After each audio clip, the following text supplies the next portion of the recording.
I think that this is going to be an experience exactly like when they came to Kiteyaki waiting. ACT is the most extreme, preying on those people. Our job is to make sure that we're showing New Zealanders that there is an alternative to the divisive approach of this government, that you can bring people together. We've got to constantly look at how we can build our city better. Is a state secret recipe. In 18 months, there were 15 major attacks that had been made on workers. Yes, there he was, my woodwork teacher back in the day, Mr. Brownlee at Ellesmere College. So he actually gave me the cane once. We've seen some stuff in the media around how those who work in infrastructure are starting to go overseas because they can't get guarantees around the transformational projects here in New Zealand. At least Wellington, we can provide that certainty. And that's one of our major concerns, is it's a step towards greater privatisation of our public education system. It's kind of sad that because of this government's political choices, it's manufactured an exodus of some of the best and brightest among us. They need to reflect that councils aren't elected or appointed by the government of the day. They're elected by the same communities that put government in place. We're elected just like central government. Here is somebody who is ideologically based rather than purpose-based. Welcome to this week's news.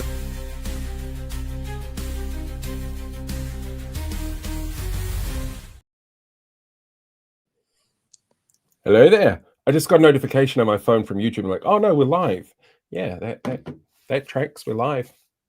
That's good to know. Yeah, it's working. The technology is working.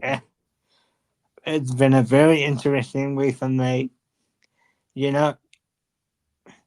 I was very shocked to learn when I was watching Ballot this week that I was partially the topic of a dispute. Yeah, my question came out. A lot actually watching Sam's show. It is a propensity for local government candidates to go, you know what, I agree, but no, on a lot of stuff. And the disabled toilets was one, which is the conversation that your name got brought up in. Same with things like tactiles on the road. There's a lot of, yep, I agree. And Māori wards, generally with extreme right-wing candidates, it's like, I agree with them because the people are nice, but no. The one thing I learned very quickly is the ACT guy Nigel doesn't like me. Oh, well. Yes. Yeah. Take that as a badge of honour. You should try having half of the candidates in Northland not liking you. That's what I'm dealing with this week. Speaking of this week, we have an action-packed, full-on, almost 90-minute show lined up this week. Yes. It is huge. So I think the first thing that we should do is bring Chris in, who is waiting very patiently in the green room, and we can have a talk about the strike, which is what the poll is about on the YouTube page this week. Is a 1% pay rise fair when the CPI is sitting at 2.7%? And I just very briefly, I did attempt to ask for Erica Stanford. She did not respond to our emails. But Here is Chris Abercrombie from the PPTA.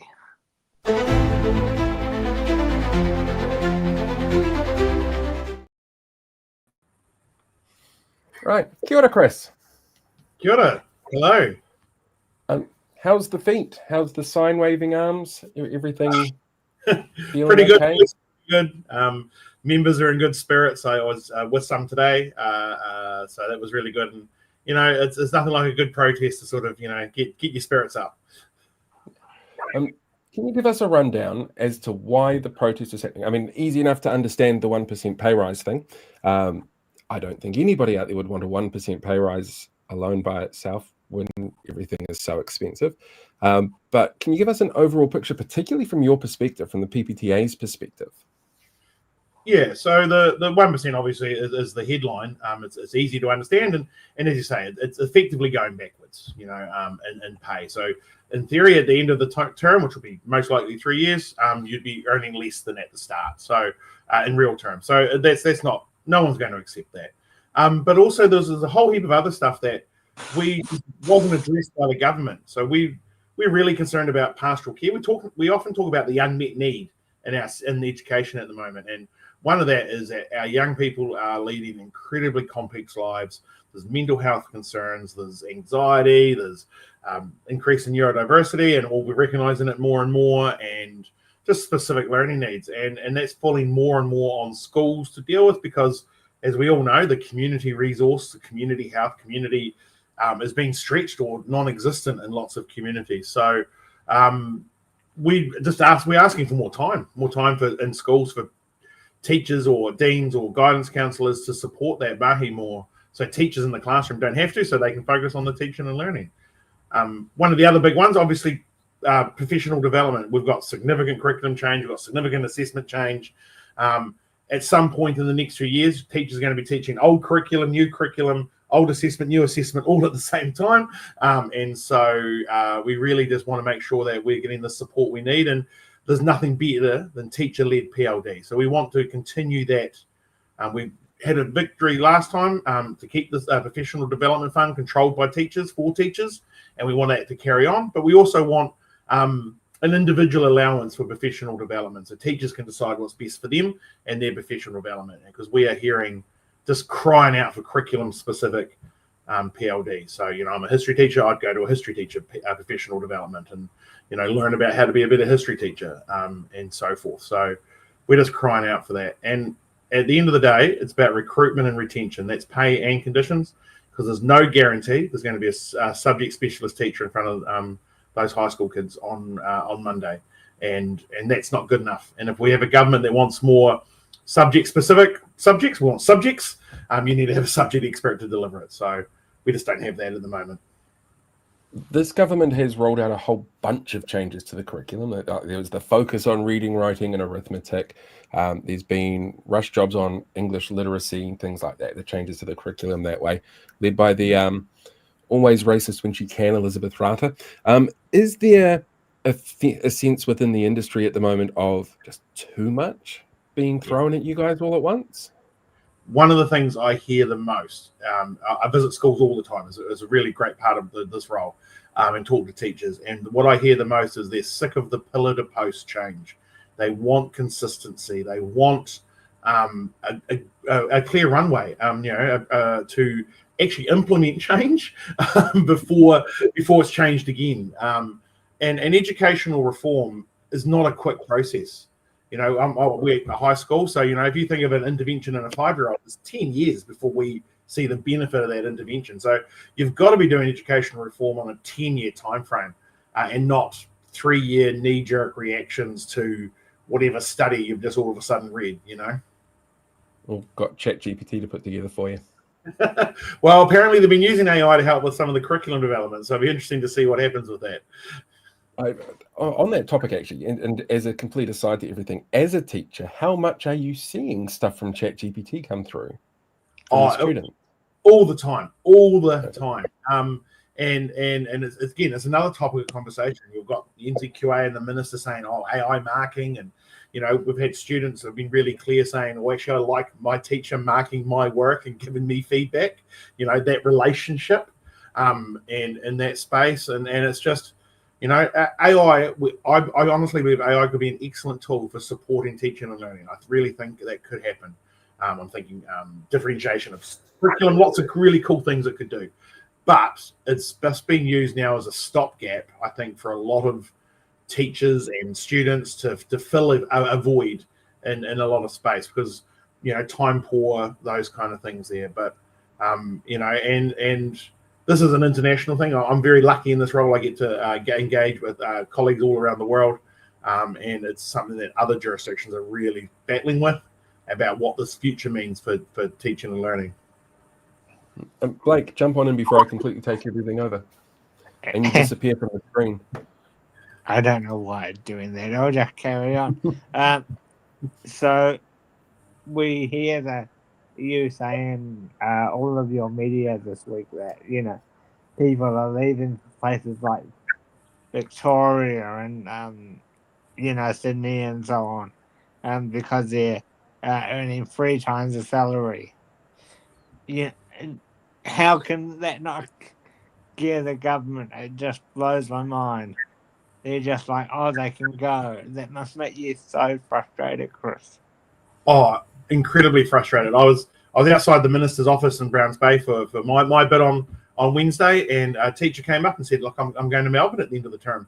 I'm getting a 30 grand pay rise." And he said, "There's lots of reasons I'm going, but a 30 grand pay rise is very helpful." And New Zealand teachers are incredibly well thought of overseas. They want us. We are great at what we do. It's to do with how we teach, our really relationship-based teaching. And we're one of the few jurisdictions that really nails it. So other jurisdictions around the world love us. They want us. If I go on Facebook for more than 10 minutes, I'm getting ads to come and teach in Canada, come and teach in Queensland, come and teach in the UK. And I'd say every secondary teacher, every teacher was getting those. But there's also, we recruit from overseas as well. And that puts pressure on other systems. We take a lot of teachers from Fiji, and I know I've got very good friends in the Fiji teacher unions, and they give me a bit of polite grief, friendly grief about, taking their teachers and it's not sustainable, to just keep, Australia takes from us, we take from Fiji. We love a lot of, recruit from South Africa a lot, and it's just not sustainable in those jurisdictions if we keep, effectively pillaging them. How is this affecting the?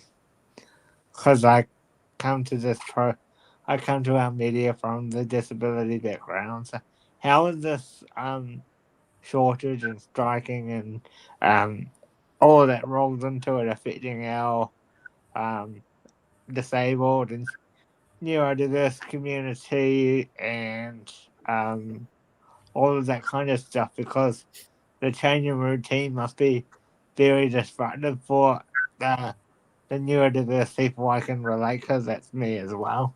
So it must be very disruptive for your students, because I know when I was at school a few years ago, that was very disruptive for me. Being in a special school and having to have the strikes in 2019, I think it was, the last time this happened. So how do you find it now? I mean, strike, unfortunately, does disrupt them, and we don't take it lightly. I know teachers really struggle with taking industrial action because they know the impact it has. For a lot of our students, the school's the safest place for them. It's a place they love. They love their teachers, and it's where they get the most support. But from our perspective, and you talk about disability and neurodiverse and specific learning needs, right now those students are getting lost in the system because the system is so under pressure. We've got significant class sizes. You've got non-specialist teachers. So I'm a history teacher. I'll be teaching physics, for instance. And while I could probably handle that, I don't think you're going to win any Nobel Prizes out of that class in physics, and that has a significant impact. So we know too, with teacher aid time and the learning support time, it's just getting swallowed up, and teachers.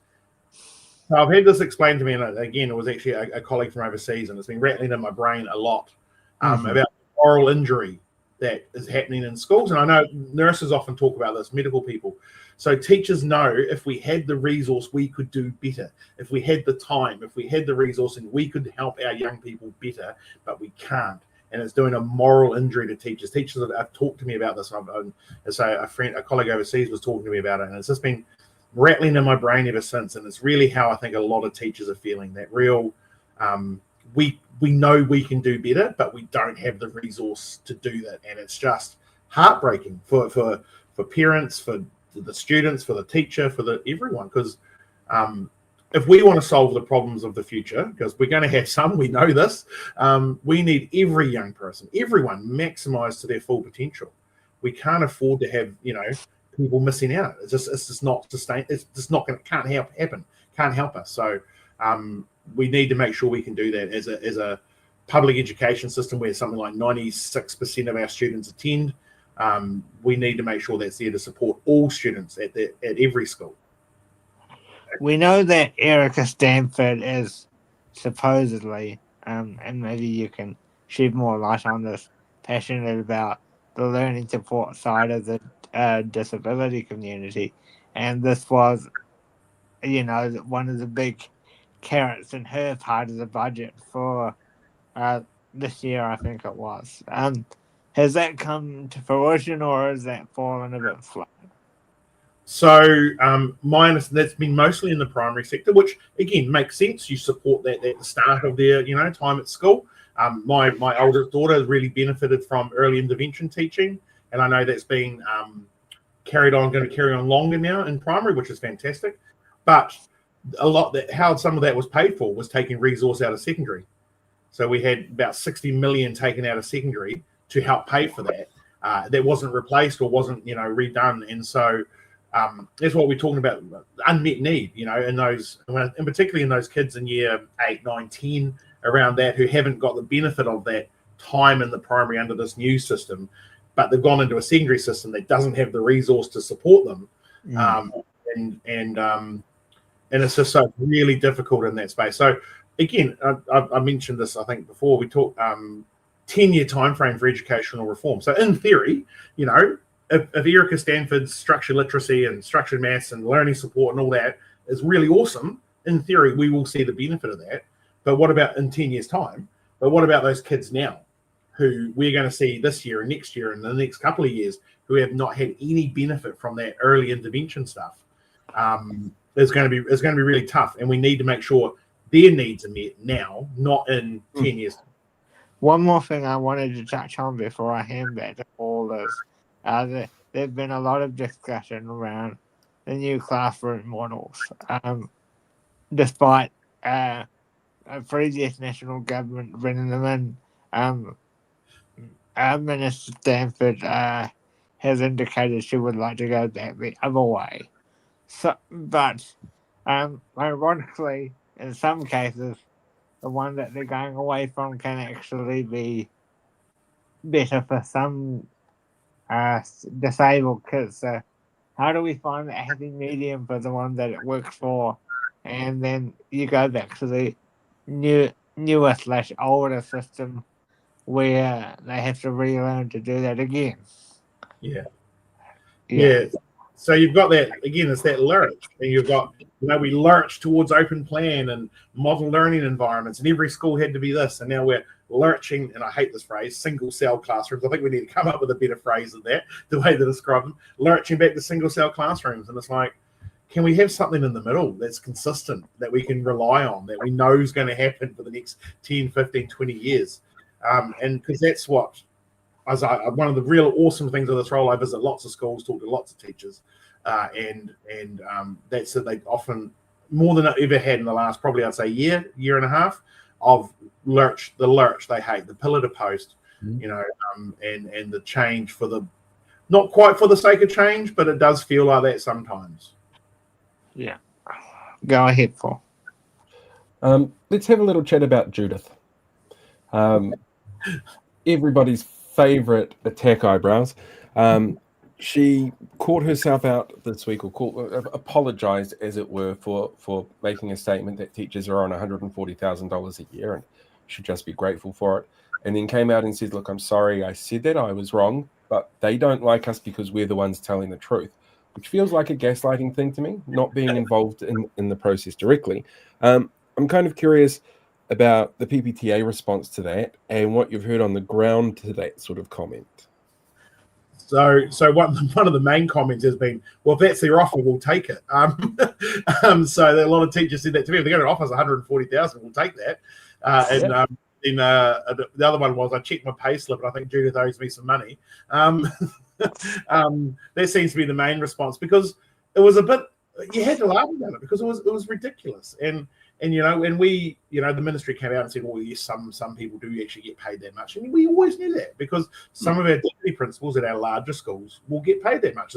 There's 2 jobs on the Ed Gazette now for deputy principals at large schools that you will be paid that much. But look, you're not going to be in the classroom. You're going to be working hard for that money as a deputy principal or assistant principal at a school that size. But the vast majority of our teachers, the vast majority, are nowhere near that. I've been a head of department. I've been a dean. The closest I ever got to that was still 30,000 short of that figure.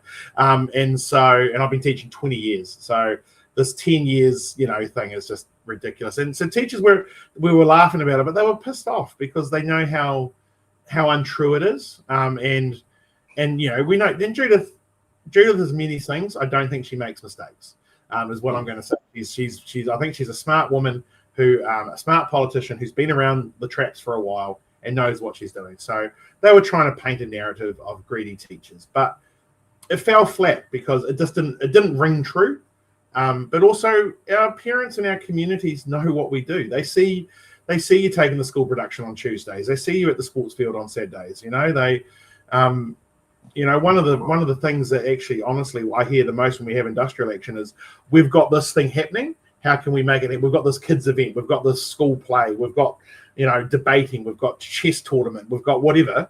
And they were like, we want to make this still happen. How can we do that? And you've got teachers who would have gone for the strike during the day and then gone off to do some work that night with some students at a chess tournament or debating or sports practice or something. And they weren't getting paid for that day, but they will still go and do it because they love it. They love what they do.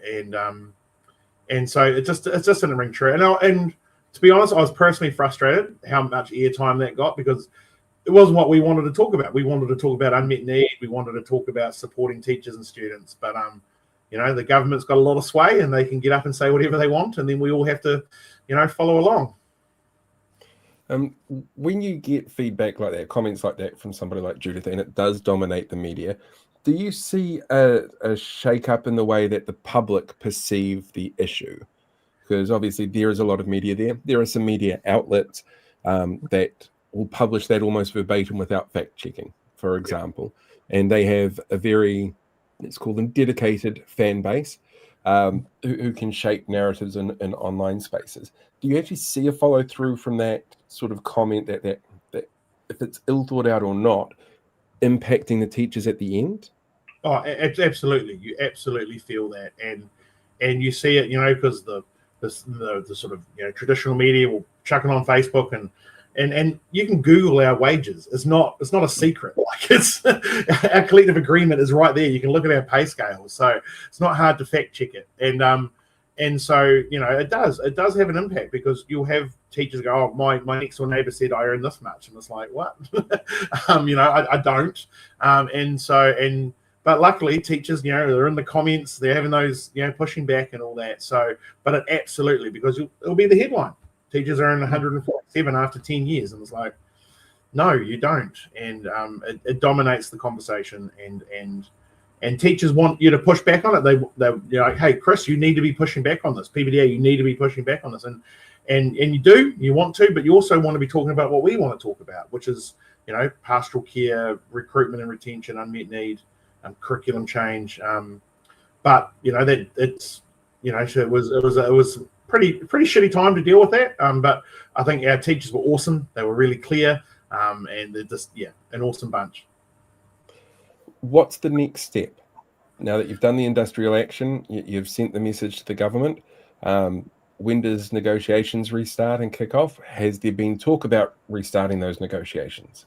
Yeah, absolutely. So we're meeting. I don't go to those meetings, so I can stay out of it and sort of talk about it in the media. But our team's going to be going Tuesday, Wednesday next week with the ministry.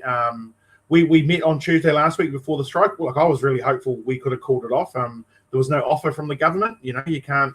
You've got nothing to talk about. You can't really call something off. So, like I'm always optimistic. I get accused of this all the time, and so I hope we can resolve this. That's our goal. Our goal is to get a settlement. I've said this very clearly to the minister. Our goal is to get a settlement, and hopefully that's the government's goal as well, is to get a settlement so we don't have to engage in industrial action. So we do have some more planned in the 15th of September that week, a rostering home as it's called, so we don't teach certain year levels on certain days. And I'd love to not do that. I'd love to be able to call that off. I'd love to send a settlement out to the members to ratify, but that's firmly in the government's court to make that decision. There's been some promising noise, I think I can say. They talked about in the media revising the offer. So what that means, we'll find out maybe Tuesday, Wednesday. I won't hold my breath, but I'm optimistic. But what do you think about Judith threatening to tighten striking rules, Chris? Look, there's honestly part of me that would I'd love to see you try. I don't think that would go down well with a lot of people. even people who probably don't agree with us would hate the fact that the government's trying to take away your rights in that area. I don't think they will do our right to strike. What I think is more likely is they will put more hoops for us to jump through before we're allowed to do it. They may lengthen the time before we can have strikes. They may say you have to have entered into mediation beforehand, or I think that is probably more likely. Ironically, one of the things that came out of our last collective round with the arbitration panel was trying to find a better way, and part of that was setting up sort of a remuneration panel or some sort of body to help with setting teacher pay. And we were interested in that, because we don't want to have these arguments every 3 years. Like, it's annoying. It's frustrating. And I know in the UK they have something similar, or in England they have something similar. I know other jurisdictions have something similar. So we were happy to have those conversations, but they weren't really. The ministry wasn't really forthcoming in those conversations. So that was really disappointing. So maybe after this, and if the government maybe want to have those conversations, we're more than open to them, because arguing about pay every 3 years is annoying. Yeah, and lastly, what is you going into election year? What is going to be your message to the opposition and the current government to say? Because you were saying at the start of the conversation, it's just a constant cycle, right? So how are you going to go into this coming 12 months and make sure that whoever is the next administration, you don't have to go round and round in circles with changing the curriculum again, hopefully? Ultimately, we would love for education to be apolitical. Now, I don't think that will ever happen. Because there's going to be different views. You can look at our relationship and sexuality education. There's going to be different views on that. There's different views on how to teach Aotearoa history. I'm a history teacher, and what I think is good history is probably not something that David Seymour thinks is good history. So there's always going to be those discussions. But I think if we can get a clear direction of education, what we want for our young people, because at the heart of it, it's about making every young person the best they can be. And if we have an education that allows that to happen, and it's properly funded, and this is the opposition and the current administration, whoever you are next time, properly fund education, support the sector, and support young people. That's the ultimate of what education should be.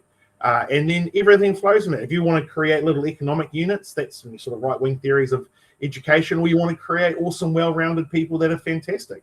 There's another, that can all still happen within a well-funded, well-supported, well-resourced education system. So that's our call always to, because the PPTA is, even though we're a union, we're non-partisan. We believe in good education policy, so we'll support whoever's got, whatever policy is a good one. But with the tax on workers, as we see with this, the right to strike, the partial strike deductions, all of this. There's even some employment law change we'd love to see from the next government, if it happens to be the opposition that comes in. And our advice to them would be don't go slow. I think that's what happened last time. Don't go slow. Go hard, and bring in those changes that we need, particularly in, say, workplace relations. Anything else before we say goodbye, Paul? Yeah, one is a history teacher more than anything. Now, I'm showing my age here. I remember strikes like this when Jim Bolger was Prime Minister, Helen Clark was Prime Minister, John Key was Prime Minister. We've got this round that's coming up now. I'm pretty sure that there was some when Jacinda was Prime Minister, but that was COVID-y time, so it's a little bit of a blur. How frustrating is it to realize that people who are not learning from history are seemingly doomed to repeat it? Oh, honestly, it's so frustrating as a history teacher. And look, we see this in even the curriculum, we're swinging pillar to post and assessment pillar to post. It's so frustrating, and it's, we know what good education should be. And it's easy to do. It's not hard. It's lack of political will to do it. And that's what I've always talk about to teachers and anyone who listen. I joke I'll turn up, don't have a packet of chips to talk about education. And so it's lack of political will, and it's just annoying that they say there's a list of New Zealand prime ministers of all shades who teachers have had to go on protest with. It's been absolutely brilliant having you here, Chris. Good luck with the rest of the negotiations. Hopefully you can get them wrapped up really soon. And hopefully the public gets a better understanding as to what's going on, because the messaging from the government is very narrow. Thank you for all that you do as well. No, thank you, guys. And I'd love to come back on. We've got a settlement so we can talk about it. So I'll hold you to that. Definitely. You're more than welcome. Okay. Thank you, Chris. Thanks, guys. Bye. See, I could never be a teacher. I just don't have the patience for it. I am in awe all the time of educators. It just blows my mind. I've had some amazing comments coming through tonight as well. I just realised that we're supposed to have it's been half an hour, but are we supposed to be in a black hole? Background. It's all good. Next up, I'm going to play our interview with Carolyn, because I think that's a really fascinating one to look at. Carolyn from Retail NZ. We had a chat to her this week about Paywave fees. Now that the dust is settled, I think it's a really cool idea to get an idea as to what's actually happening, what the actual charges are looking at, and who's actually going to be hurt by it. So I think that will be what we do next. Any objections? Just so you guys know, we did have to. The reason why this one's a bit out of place is due to Carolyn's schedule. We had to wait a while for this one. So that's all good. I think we covered it well when we got in there. And yeah, like I said, full-on episode tonight. So let's check up with Carolyn and learn a little bit more about the Paywave thing.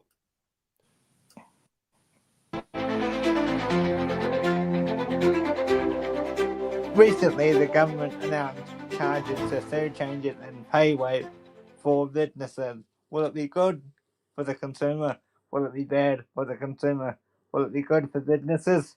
Will it be bad for businesses? Here to talk about it is friend of the show, Carolyn Young from Retail NZ. Welcome back to the show, Carolyn. It's good to see you.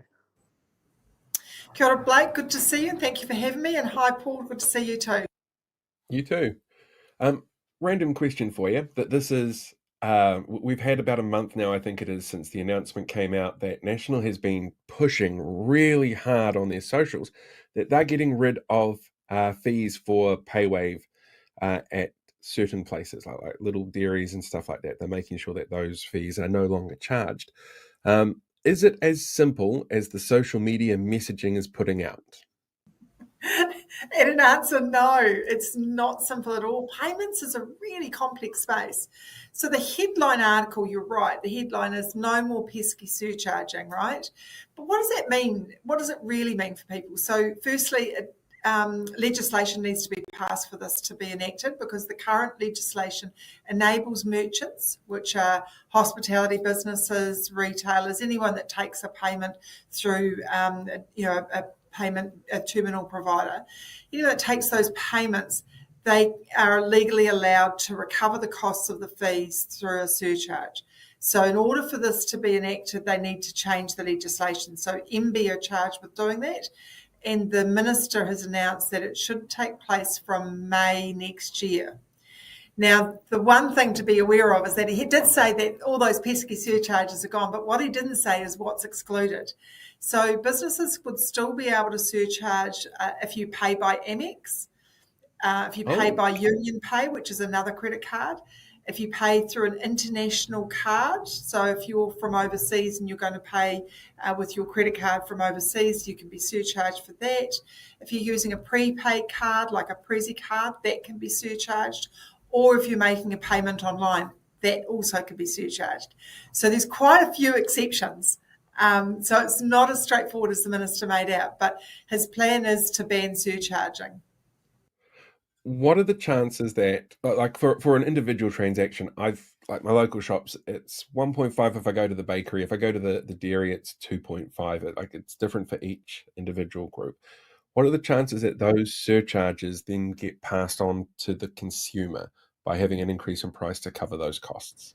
Yeah, highly likely, right? So the charges that the historical piece of where we've come from is that we, back in the late 1980s, about 1987, I think it was, or 88, FPOS came into being. And so FPOS transactions are free for a business. So if you have any transactions that go through the FPOS switch, So whether you use an EFTPOS card or you insert a debit card, they're free. So there's no fees that are charged at all. And at the moment, about 40% of the transactions that happen for businesses go through that EFTPOS switch. They're free. The other transactions have a fee attached to them, which could be anything from 1% to 2% or slightly higher if it's an international card. So what we've heard from businesses that currently surcharge is that they would look to increase prices to cover those costs. We're in a really difficult trading environment at the moment, and the costs of the transactions that go through the Visa and MasterCard network, which are the ones we're talking about, they incur very high costs. And when businesses are down to, either breaking even or making a loss, charging or receiving a cost of another 1.5% on your business is the difference between staying open and not. And so businesses will likely increase costs.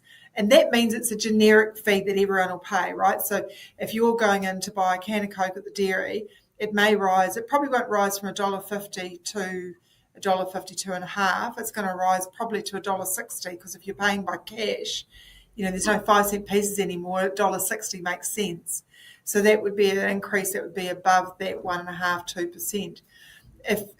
So I think, I'm not saying that's the price that someone's, I'm just giving you an example of what could happen, because ultimately people will want to make a price that is feasible for everyone. So removing the surcharging means that every consumer pays. Having the option to have a surcharge means only those that paying by contactless methods would pay a surcharge. So, putting the ban on surcharging is actually an inflationary factor that's going to impact. And then the other thing that will happen is that we know that human behaviour from, especially data from overseas, that transactions will move from paying by EFTPOS to paying by contactless, which means that a higher percentage of transactions that a business receives will have a fee attached to them. So not only are they not able to recoup the cost of the surcharge, be able to recoup the cost of the fees through a surcharge, they'll have a higher number of transactions that will incur a fee. So businesses will be doubly worse off, which is why prices will potentially go up. Out of curiosity, is it a legal requirement for a shop to tell you if they're charging you a surcharge at point of sale? Yes, it is. Yes, they should have a sign that demonstrates that there's a surcharge and what the surcharge is, or potentially on the terminal itself that it says that there's a surcharge, and then you have to go, yes, you accept the surcharge. So either way, either that there's a sign that's visible, or that when you go through to pay, you have to click another button before you go straight through. Okay. Blake, jump on in, because I'm going to completely dominate this if I don't let you have a say. So there's a lot to unpack here. So, there's the more money going on to consumers is a bad thing, right? But what the government have attempted to do here is take most of these fees away to combat cost of living, allegedly. So have you suggested to the minister any alternative that he could have done or should have done to find a happy medium, so that the idea that sounds good still, happens, but then it doesn't get passed on to the consumer?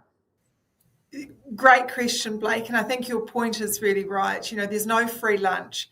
So the fact that the intention is that it's better off for the consumer doesn't play out when you walk all the way through it. So what we've said to the minister, and what we've said in all of our media, is that we were supporting the Commerce Commission around the steps that they were looking to take with regard to surcharging. The Commerce Commission are responsible for regulating surcharging. So it's an offence to surcharge too much, and the Commerce Commission are responsible for making sure that doesn't happen. Their plan was that next year they were going to do a consultation process with business and consumers around surcharging to determine how that would play out.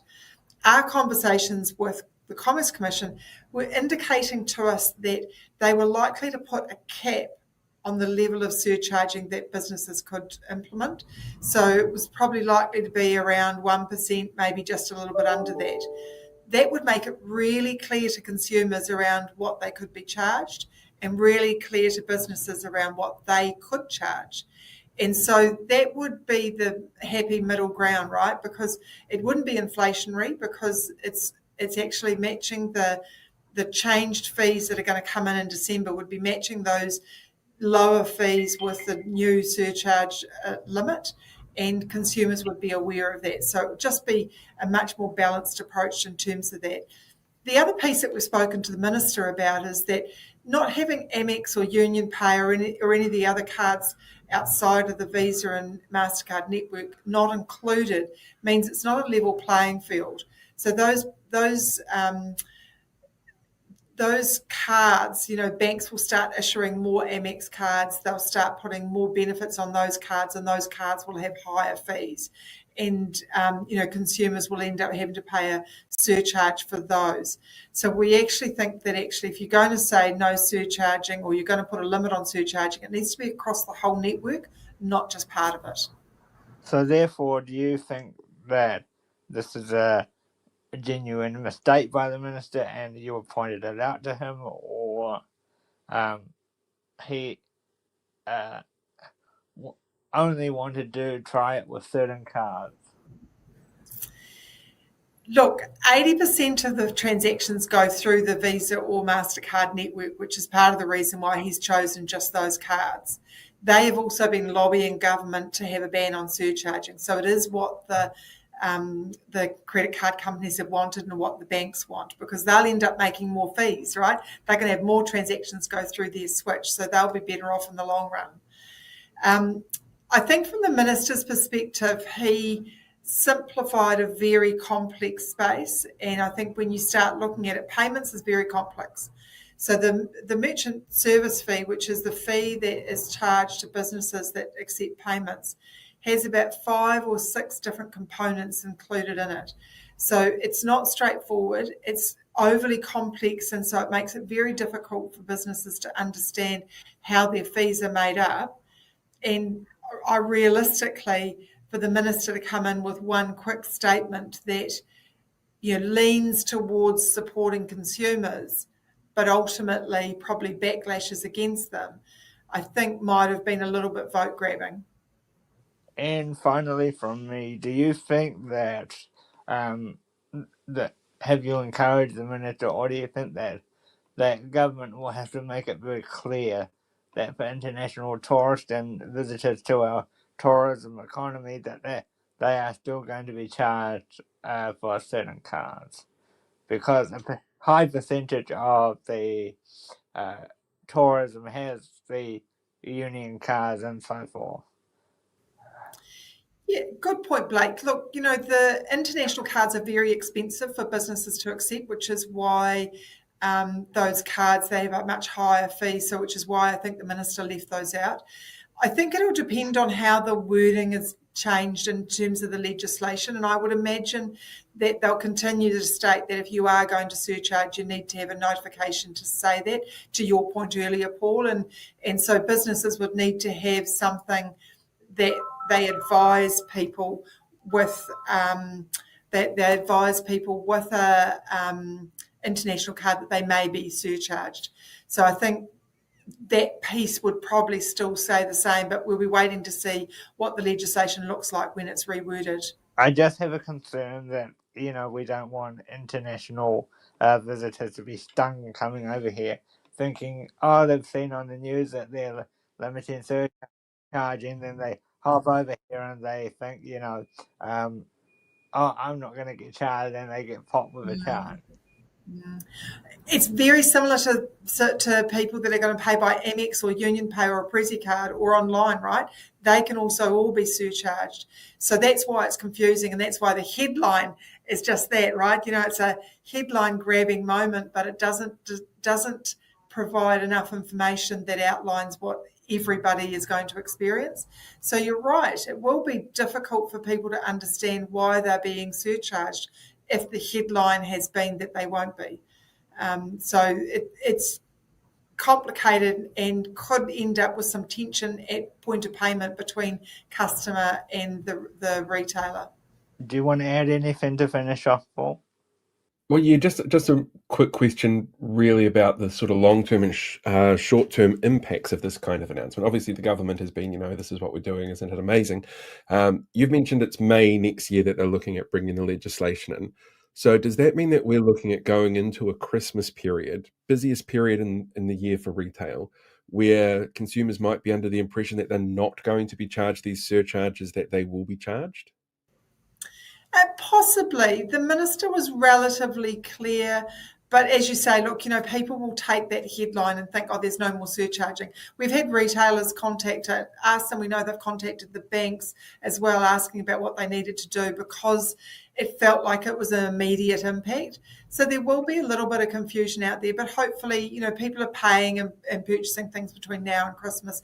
They'll hopefully get some education on the way through about fact that it's not happening right now, but it is just another one of those confusing points. But thank you for joining us today, Carolyn. It was good to have you on as always. Your knowledge is very much valued to our retail community, and we enjoy having you on always. Thank you, Blake and Paul, for having me. It's always great to chat, and it's such an interesting topic, payments. It's really complicated, and I think it's going to be complicated for consumers as well.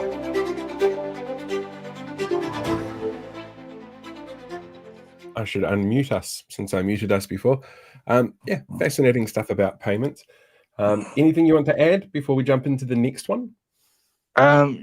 Just that as I foreshadowed to you earlier in the week, we've got the second Wellington leg of the It's in the Ballot tour this weekend, so I have to go and get some stuff done before I go to bed. So because you've got the next interview to yourself, it's probably a good time for me to pop out. But I just wanted to foreshadow that we do have another minister coming on very soon. So if anyone has any questions about granny flats or anything like that, we're going to be talking to Chris Peck, the Minister of Construction, very soon. So maybe we've got him lined up for sometime next month, haven't we? Like early next month. Yeah. So an actual government minister. Should be interesting. So, in that case, good luck with everything. It should be fun. The Wellington stuff. Wellington, it's in the ballot. Kiwi Skirt wants to know, Chris Pink, Minister for Construction. He will be popping into the show in early September. So that should be interesting. I'll be nice. So just to be clear, I'm not going to the shows. I have to prepare candidates helping next. So I'm going to leave it here and enjoy the chat about the book. Fantastic. Well, in that case, I will jump into the sales pitch. We've had two people approach us in the last couple of weeks about doing stuff on their books. One was Voices for Freedom, wanting to know if we would take a look at their new $60 look, we were right, everybody else was wrong, bullshit COVID inquiry thing that they put out. They contacted me trying to offer me. To which you made the right decision by just saying goodbye. But the other one that we got asked about is this, The Unlikely Doctor by Dr. Timoti Moke. Oh my God, I have not been able to sleep. Like I go to bed at night and I'm just, oh shit, it's 3 o'clock in the morning. And how did I suddenly, keep reading this for so long? It is absolutely amazing. It is his life story where he started off South Auckland with, in his own words, no hope of success. And he's now a doctor at Middlemore. And it's been a hell of a journey to get there. So I caught up with him yesterday.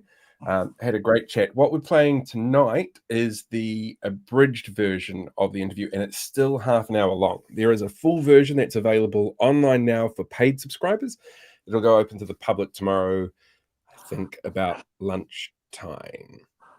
Yeah. So, I guess just jump straight into that one. Enjoy the interview, everyone, and I'll see you next week or whenever we do another one of these. Yes, soon-ish, hopefully.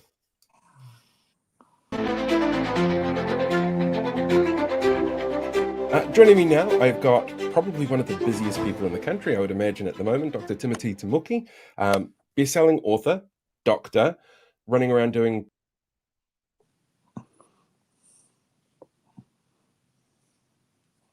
First of all, kia ora, how are you? Kia ora. Very well, Paul. Thank you. How are you finding your time at the moment, juggling between the work that you're doing at Middlemore versus the press tour and everything like that? What can I say? Diet and exercise, mate. But also too, I guess having to do stuff that is vastly different from work, it kind of it's not as draining because I guess I'm using other parts of my brain or something. That makes sense. Now, for those that don't know, you are the author of this book, The Unlikely Doctor.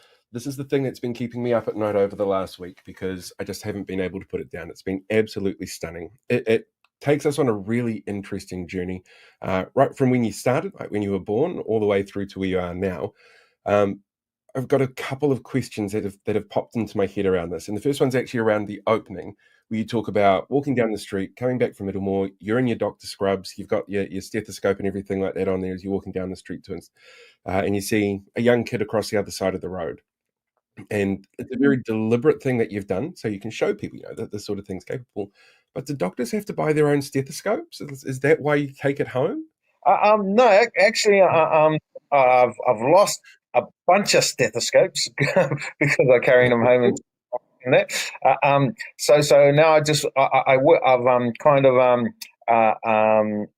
appropriated one of the hospital ones. The ones that doctors usually grab are they can be quite expensive, and so it was costing a lot of money when I'd lose one. So now I use the bargain basement hospital ones, which are just as good. That makes sense. That makes perfect sense. I think that story, though, encapsulates what the book is like, or what the book is about in a lot of ways. There to inspire people and show people that it can be done. One of the other things that jumped out at me in the book quite early on is you point out you don't want to be used as an example of success. You're an outlier to the system. I'm really curious how you feel about, now that you've sort of done the press tour and stuff like that, and you've seen how well the book is selling, how do you feel about that stance of being an outlier as opposed to a success story? I still 100% feel the same.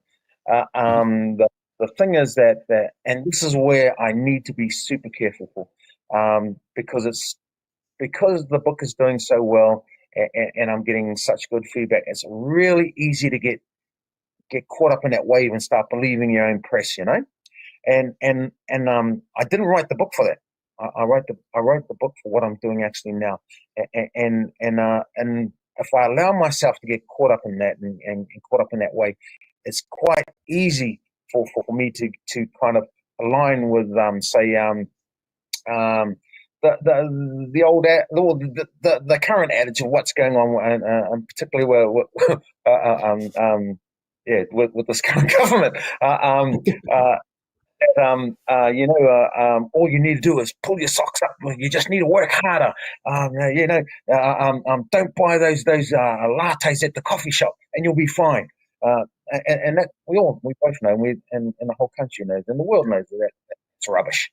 And so in order to not allow, I guess, people within those kind of environments to kind of jump on my bandwagon and go, see, he if you just if you followed his rule and just picked up your socks, you'll be fine, and that's rubbish.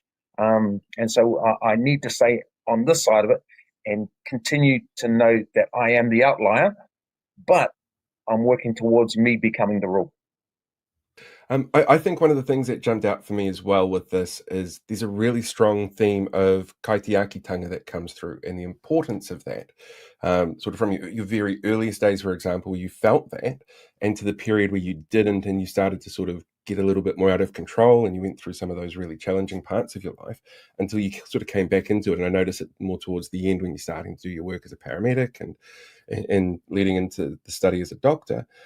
How important is that concept to you in your life story, and how important do you think it is for people to understand that concept? I think again that is one of the core foundations that have allowed me to evolve in the way I've evolved. I could quite easily have been at the stage become very bitter at the world. At the world had robbed me of my potential, and then just try and turn my back on it. But then, like I say, Paul, that would do nothing for my people, and it would do nothing for this country. And so I am at this amazing point in time where I have this unique opportunity to help this country evolve in the way that I've evolved. As I said to you before we started recording as well, this feels like a handbook for what not to do that we're seeing the government roll out at the moment around a range of issues, particularly around things like boot camp. The abuse and state care report gets a mention in the book as well, and how we're setting things up like that. Because you did the training stuff as well down in, is it Linton, I think it was, middle of nowhere, freezing cold place, and everything that I read in there. In my head, I'm going, I remember seeing the research that said that this is what's going to happen with the current government policy. I'm very curious to hear how you felt actually putting that into words, and then how you feel the government is doing at the moment in terms of, are they listening to people like you who have been through these experiences, or what an audience might be able to get out of it, for example, who aren't necessarily aware of what it's like to go through something like that? Very good question. I think, I know, and we'll rewind the tape a little bit and go back to when I got out of. I went to see my probation officer, and he said that I had the worst report to ever come out of CTD. The thing is that if something like that was supposed to work, it's obvious that it went exactly the opposite way when I came out. Mm-hmm. But here's the danger of it, Paul, and because we get caught up in how the individual will be, they'll get out, they'll be fitter, faster, stronger, they'll be angry, exactly like I was. But here's the major risk, and which I was very fortunate that it didn't happen to me. I was super fortunate. I didn't get recruited by a charismatic, forward-thinking leader, mm-hmm. who saw the talents that I could bring, and align those talents with other opportunities that they could gather to help create a foundation for their movement. And that's what we have now. We actually have now groups with charismatic leaders that have resources at the moment that they can invest into young people coming out of those institutions that are young, fit, angry, and disciplined, and able to take orders. And then I said this on breakfast. You've got this government that's legalizing putting pseudoephedrine back into cold and flu tablets. So you've got an opportunity to create massive resources, mate. And now you've got a group that can not only protect those resources for you, but can help you create more and help you create this empire, mate. And now we've got this government, and yeah, I fully hang shit on them, man, because that's what they deserve for coming up with these plans. But the thing is, even if any predecessing government, it didn't matter which side of the aisle they were on, had put this rule in, they were with the amount of damaging reports coming out of this, they still would have said, "Oh yeah, but the good that come out of it." And that's exactly what this government said. "Oh yeah, but there's good things that have come out of it, and look at these good things." And that's what governments are really, really bad at. They're really bad at taking on responsibility for their failures. Yeah, and they'll look for ways to minimize the really bad stuff and to keep going with those bad plans, because they don't want to see as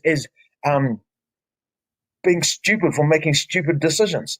And this government is classic for that. They are a government that has made countless and countless stupid decisions, and are just fobbing off all the wrongs that have happened, and going, "Oh yeah, but this part's good and that part's good, and so yeah, we're going to carry on." And I think any subsequent government coming after them, if they truly believe in helping this country evolve, should actually learn from that and go, okay, if they make a decision for something and something just mucks up, go, "Yeah, well, that was my bad. I am really sorry. Let's take it back to the drawing board, and let's learn from people." Is she taking responsibility for their actions? That doesn't sound normal. Yeah, it's a bit of a tough ask. But the thing is that is the only way I can see our country actually making correct changes.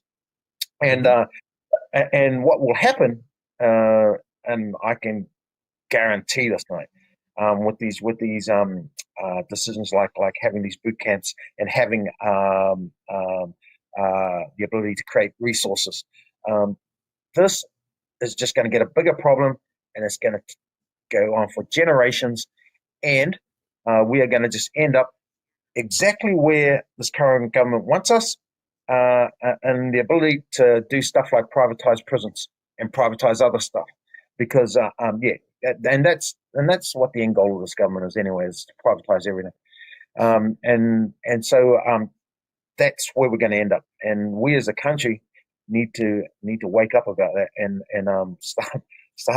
start kicking these people out.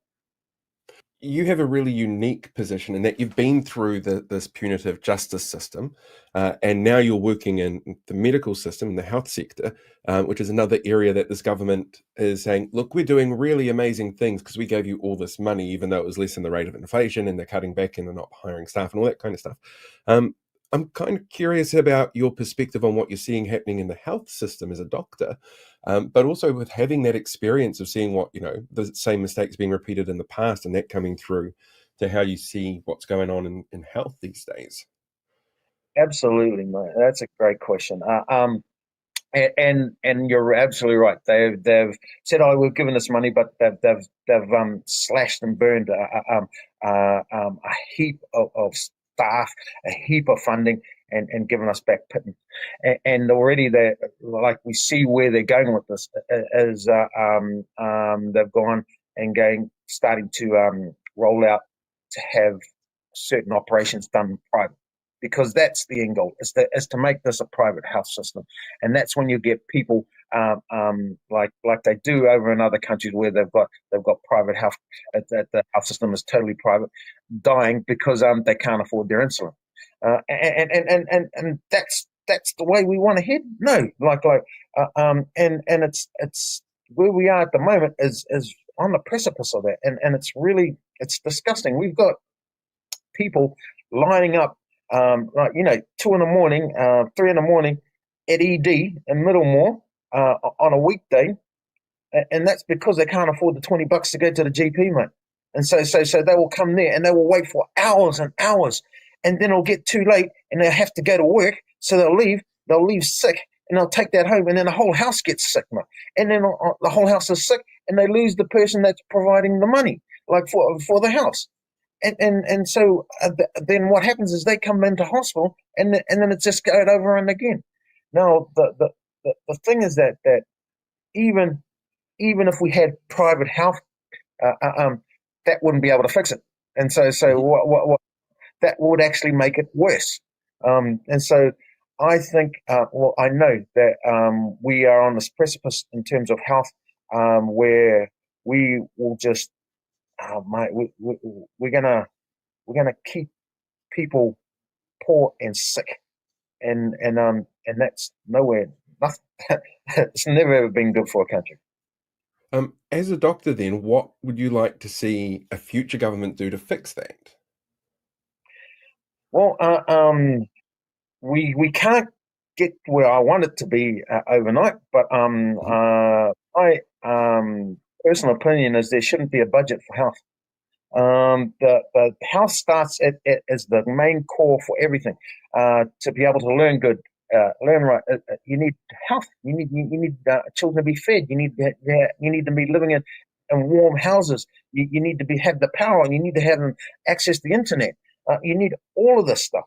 And so, in order to have adequate health, the family needs to have a home, have healthy food, cheap healthy food, have employment, have education, and so I think that the end goal for us as a country should be gearing to a health system that has no budget, it's going to take a while, but that should be our goal. Really interesting as well hearing you say that about, healthy homes, stuff like that, because obviously when you were younger in the book, you detail quite vividly some of those sort of circumstances that you found yourself in, where you weren't eating, where you were in a drafty home, mattress on the floor kind of thing, and that sort of was part of what led you into the path that you went down. Do you think the general public, or even the politicians out there making these decisions, understand that correlation between here's something that happens at home that doesn't seem necessarily health related all the time, so this is the outcome that people are dealing with, or that they're working themselves towards because of this, the domino effect, as it were? I would bet that not one politician has ever slept on the street. I bet that maybe is going to uni or something like that. That they maybe lived in a drafty house in that. But I don't think that they had that there would be many ministers that lived in a house that had a hole in the roof that used to just rain pour in when it was raining. I don't believe that they would. They lived in a house that had cockroaches or fleas. And so that for them to actually for them to actually go, oh yeah, well, I know how to fix this, is actually rubbish. The thing is that I'll give you an example of where of how that would be for me in terms of where I am working in a hospital. Like I've got O&G coming up, so that's Obs and Guiding. We do quarterly runs. We do 13-week runs. I'm currently in ICU. Love it, mate. It's awesome. It's where I'm going to be. But in October, I start in Obs and Guiding, O&G. Now, I've done that before, like while I was at TI, while I was studying. I really enjoyed it, but I know that it's not for me because I find myself explaining women's problems to women, and I feel like a dick. It's like how am I ever going to have the correct understanding? Don't get me wrong. I think the male surgeons that I've worked with in O&G are really good at their job. But me personally, for me, I find myself explaining women's problems to women, and I feel like a dick. And so what I would always do, like what I'm planning to do, is when I get into O&G, is that anything and everything I would be deferring to my senior doctors, because again, I would need that guidance, and that's where I think this government, subsequent governments fail is that they believe that they are the all-knowing and they will make these decisions, and and there will be the correct decision, which is rubbish. So you mentioned before ICU, you're in there at the moment. What is it that you're enjoying about that? I think it's it's a bunch of things. The people come in are very, very sick. Right, I'm in HDU, so there's two parts to our ICU. There's ICU, intensive care unit, and there's HDU, so high dependency unit. So people are still really sick, but they're not sick like they're not intubated. They don't have tubes down them with ventilators, respirator, breathing for them and stuff like that. But they're still quite sick, and I enjoy understanding the complexity of this illness, and they're usually coming in with multiple different illnesses, and being able to go, okay, why are they here?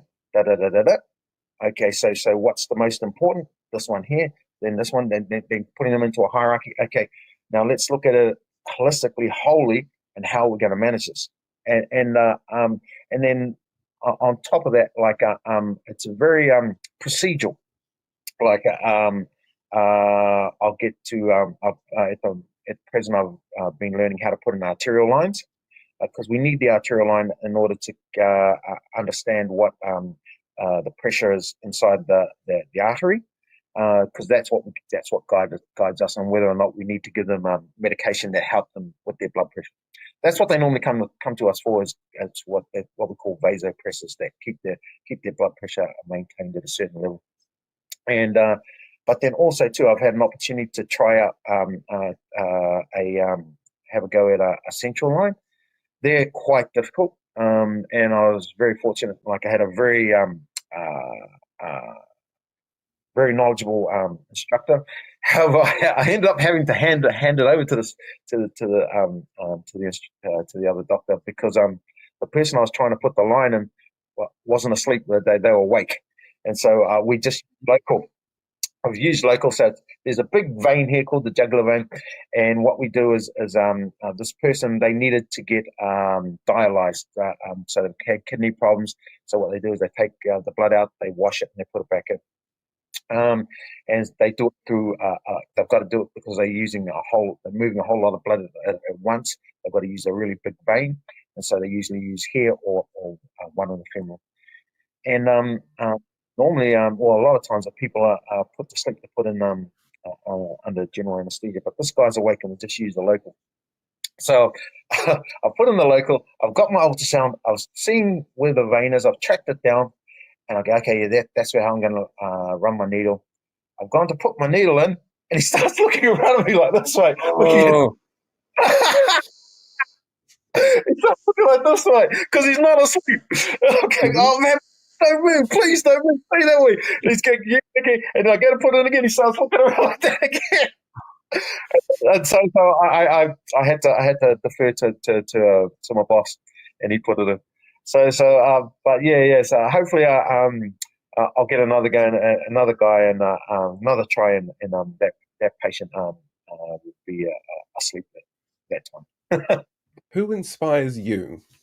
I haven't, and it may sound a bit egotistical, but it's really I haven't thought of following in anyone's footsteps lately.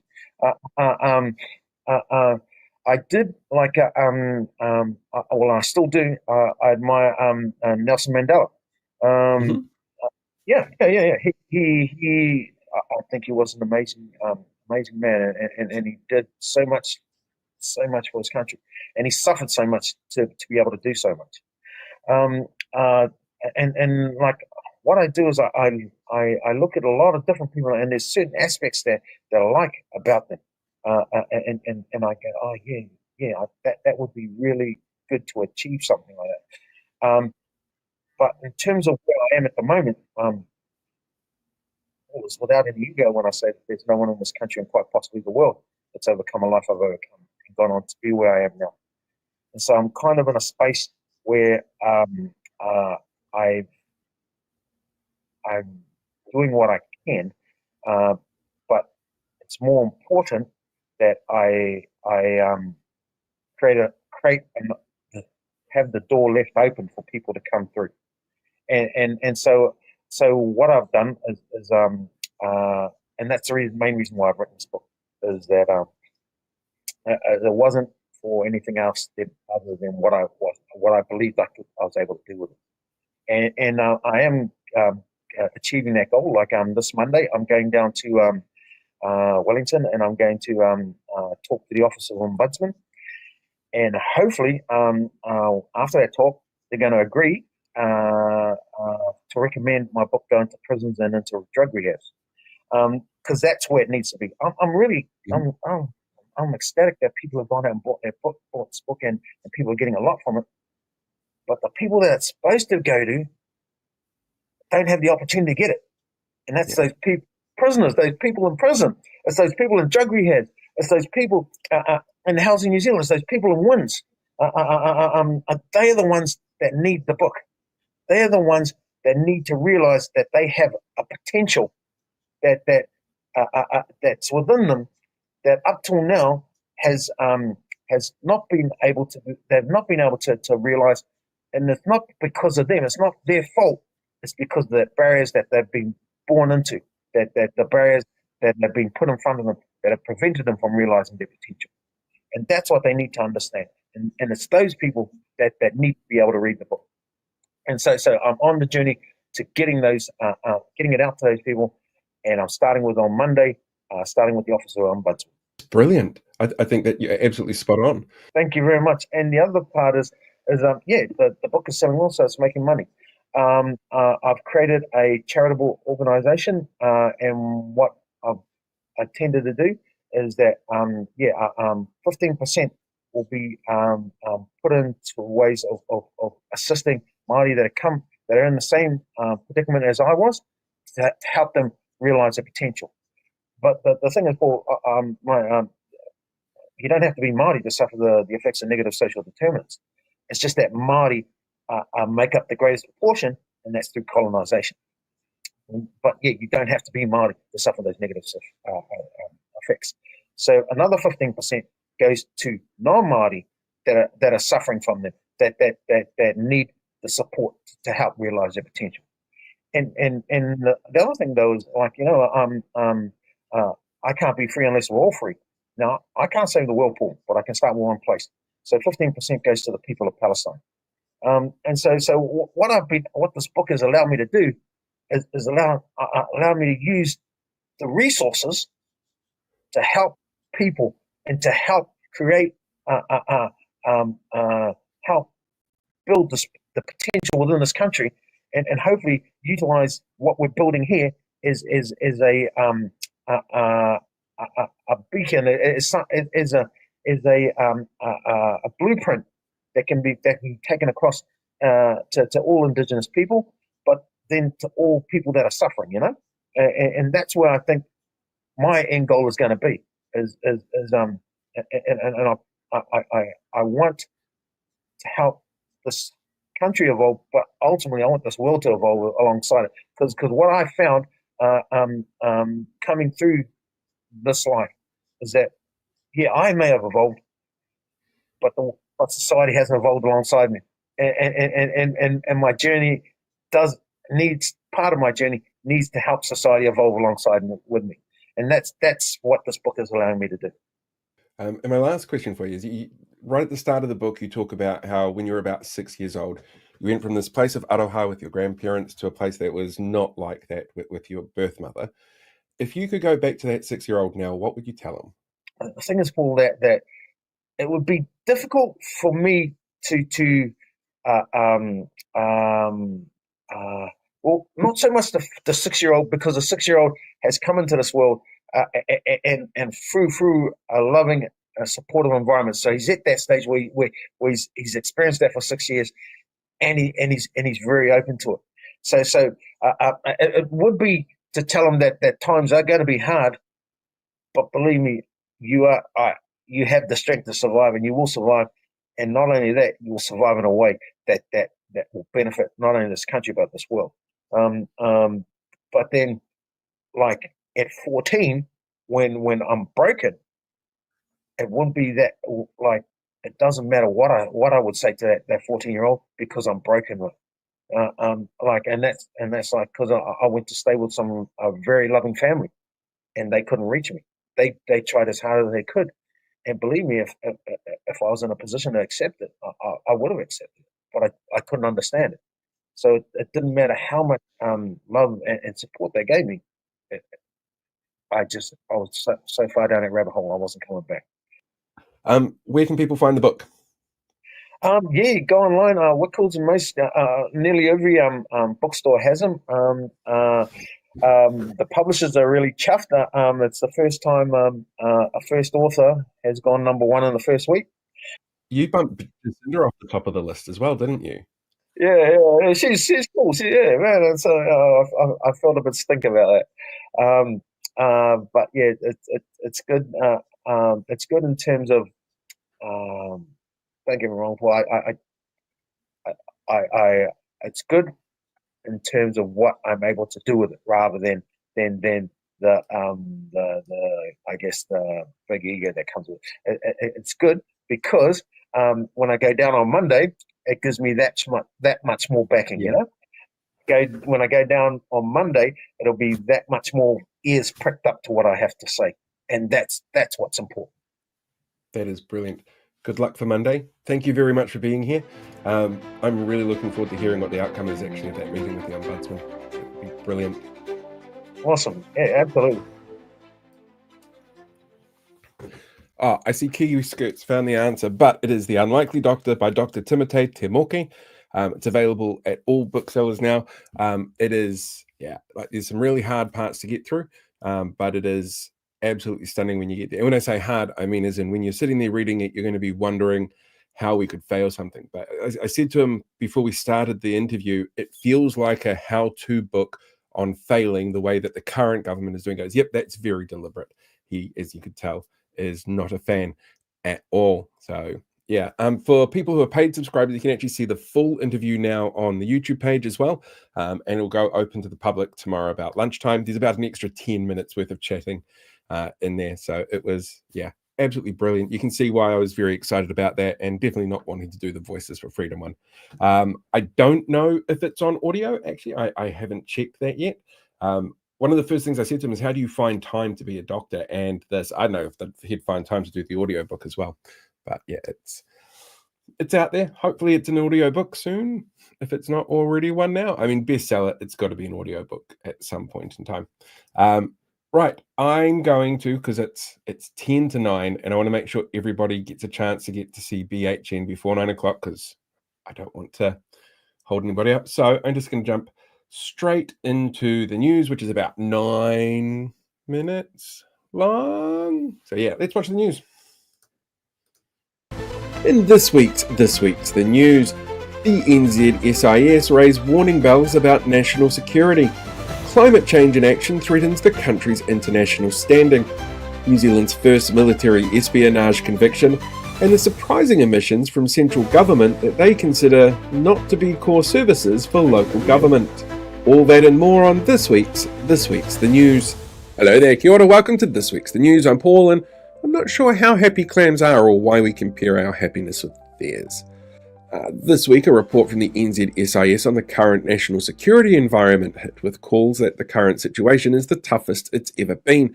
The report highlights a range of issues around national security, including foreign interference built through personal, business, and sister city relationships, the ease of access to harmful and hateful online content for young people that can lead to radicalization, and public figures promoting and seemingly endorsing ideologies which normalize radicalization, said a spokesperson for the coalition. I'm sorry, you can't talk to an MP at the moment. The Foreign Affairs Minister is meeting with that advisor that made the news for all of the conspiracy stuff and Jacinda threats he posts, while planning on vilifying another Rainbow MP. The Deputy Prime Minister is busy collecting donations from people who wanted to blow up mosques while making jokes about the Ministry of Pacific Affairs, and the Prime Minister is meeting with friends of Shane Jones and Casey Costello, who helped write our policies that deliver on their specific interests. Court action is beginning this month as 5 unions join forces over pay equity changes, arguing that they breach the Bill of Rights. The unions argue the decision and the process leading to it breaches 3 fundamental rights: freedom from gender-based pay discrimination, the right to natural justice, and the right to fair legal process. The Ministry of Workplace Relations responded with a statement saying that the change was signed off as not a breach of the Act by the Attorney General's office. And because that's what we want to hear this time, we're going to agree. Not like when she said it was disenfranchising voters or gang patch bans were going to be breaching the same act. Public Services Minister Judith Collins, seen here when somebody reminded her husband is Samoan, so talofa, admitted this week she got teacher pay rates wrong when claiming the average teacher salary was $140,000, while also claiming teachers were actually upset at her because she let the public know the truth in a stand-up where she admitted that she was wrong. The ACT Party, from their official Parliamentary Services-funded Twitter account, has continued attacks this week on local authorities putting out public information on Māori wards, how they work, how they create a better decision-making process, better treaty partnerships, and a more inclusive democracy, by complaining about the waste of ratepayer funding to put out messaging on a referendum, forced on it by the current government, costing local councils tens of thousands of dollars. Said a representative for the ACT Party, "No, I don't know what the definition of ironic is. Why do you ask?" Winston Peters, seen here listening to the drinks menu being read, this week made the surprising announcement of ending the Irish ambassador posting of Trevor Mallard early and replacing him with a trained diplomat.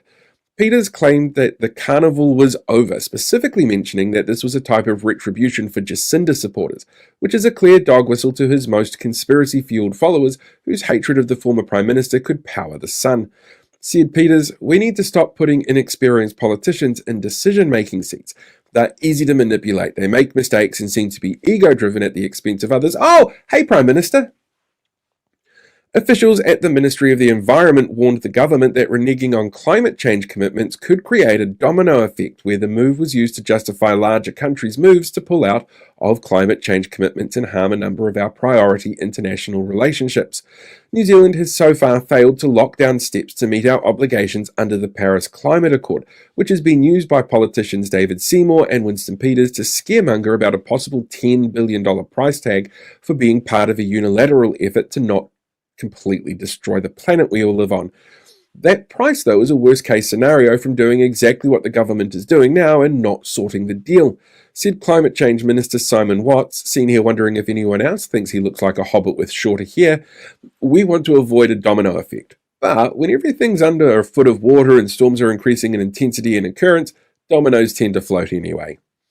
This week saw the opposition overtake the coalition in the number of members' bills passed into law this term, with the passing of two very different bills. Tracy McClellan's bill, which allows victims of violent crimes to provide evidence in trials without needing to be in the room with perpetrators, passed unanimously, while Camilla Bellich's bill to make it illegal to stop staff from discussing their salaries was passed with the help of National, while ACT's Parmjeet Palmer, seen here finding out that she can't just throw opposition MPs into jail on a whim, could be heard in the corner screaming, "But workers shouldn't have rights, what do you think you're doing?"